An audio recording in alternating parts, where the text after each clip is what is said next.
everyone. Our devotions and topic for today is from the book of Isaiah chapter 9 verse 6 to 7. Sabi dito, for to us a child is born, to us as a son is given. And the government will be on his shoulders, and he will be called Wonderful Counselor, Mighty God, Everlasting Father, Prince of Peace.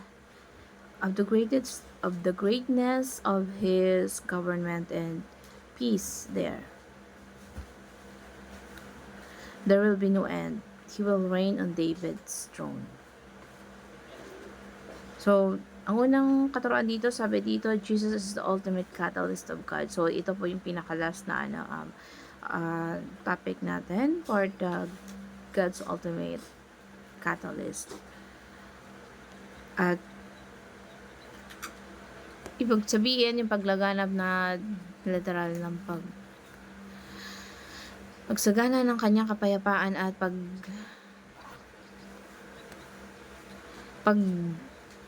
paghahari at pagsasaayos dito sa mundo. Kaya nga yung bawat isa na makipag-isa kay Kristo ay bago nang nilalang at nagsisimula ng pagbabago dito sa mundo. So, sabi dito, nung mga panahon na ang Almighty, ang Diyos mismo ang magsasagawa ng pagbabago. Dahil sa atin, binigay na yung anak ng Diyos kakampi natin at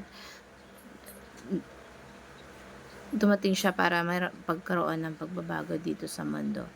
Para magkaroon ng pamamahala at yung kanyang pangalan ay makilalang prinsipe ng kapayapaan at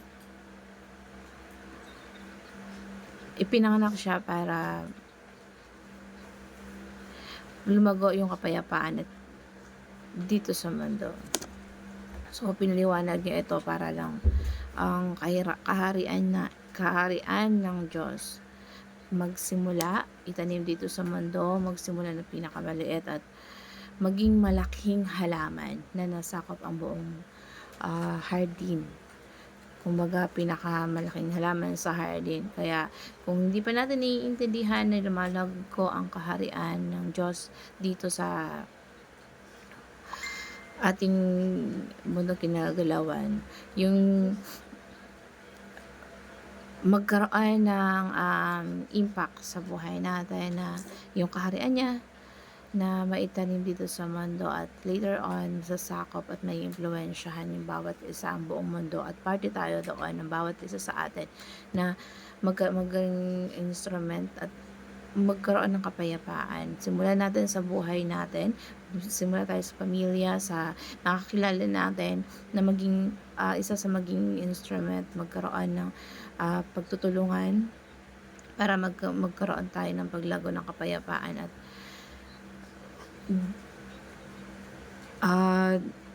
maghari ang kanyang kaharian para itatag at magkaroon ng katarungan hanggang magpakailanman na may isagawa yung sagisag ng Panginoon at magkaroon ng hukbo.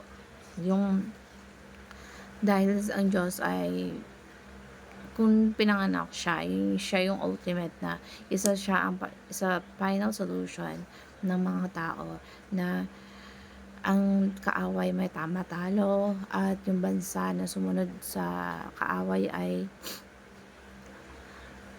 yan ay maging disipulo, magkaroon ng pagkakakilala sa Diyos kasi lahat ng tao ay magkaroon ng pagbabago, magtumalikod sa kasalanan at magkaroon ng pagbabago sa mundo, sa lahat ng mundo.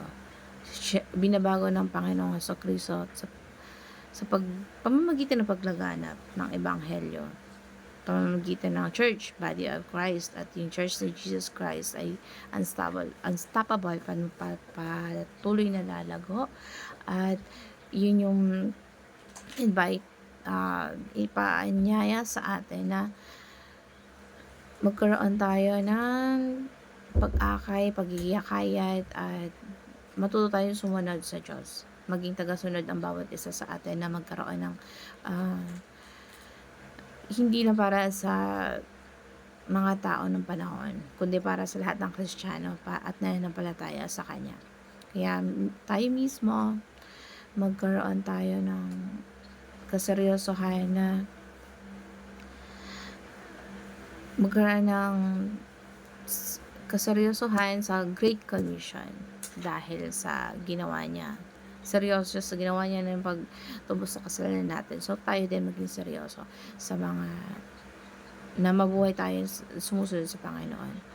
Mas sumusunod tayo, maging disciple tayo, mag-akay tayo ng mga pamilya natin para sila ay maligtas at tayo mismo maging instrument para maligtas ang